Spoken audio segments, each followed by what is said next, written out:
Беш жаштагы кыз поездин алдында аман калды.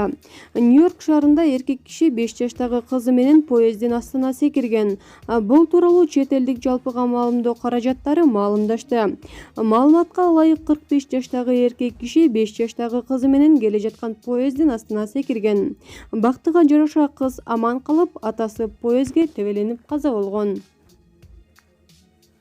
Балкондо тамеки чеккендер айып пул төлөйт. Россияда балкондордо тамеки чегүүгө тыюу салынды. Тартипке баш ийбегендер 3000 рубль айып пул төлөшөт. Бул тууралуу өлкөнүн өзгөчө кырдаалдар министрлиги кабарлады. Мекеме өкмөттүк балкондордо ладжияларга от жагууга тыюу салган мыйзамы чылым чеккендерге дагы тиешелүү экенин тастыктады. Жаңы эреже 1 октябрдан тарта күчүнө кирет. Премьер-министр түшкөн учак шашылыш токтоду. Пакистандын премьер-министри Ихрам Ханды алып бара жаткан учак техникалык бузуулардан улам АКШнын Нью-Йорк шаарындагы Джон Кеннеди эл аралык аэропортуна шашылыш конду. Өкмөт башчы Бириккен Улуттар уюмунун 74-жыйынына катышып, жолугушуулардан соң өлкөсүнө сапар алган. Канаданын Торонто шаарына жакын жерде техникалык бузууларга дуушар болуп, Джон Кеннеди аэропортуна конууга аргасыз болгон. Оңдоо иштеринен соң кайрадан сапар тартары пландалууда. Саясат адамды сары оору кылабы? АКШнын Небраска Линкольн университетинин изилдөөсүндө саясат ден соолукка зыяндуу экени белгилүү болду. АКШда 2016-жылдагы президенттик шайлоодо саясий өнөктүк мезгилинде коомчулуктун абалы кандай болгонун изилдешкен.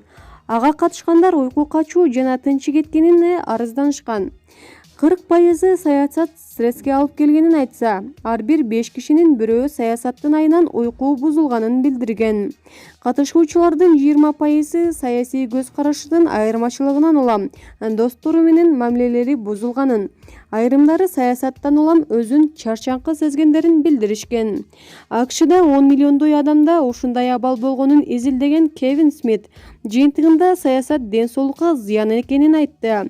Өзгөчө терс көз караштагы адамдар саясатты талкуулаганда стресске көп калууларын баса белгилеген. Алгачкы триллионер 7 жылда чыгат. Компарисон уюмунун изилдөөсүнүн жыйынтыгында дүйнөнүн алгачкы триллионери белгилүү болду. Анда Amazon компаниясынын түптөгөн Джефф Безос 62 жаштагы триллионер болору болжолдолду.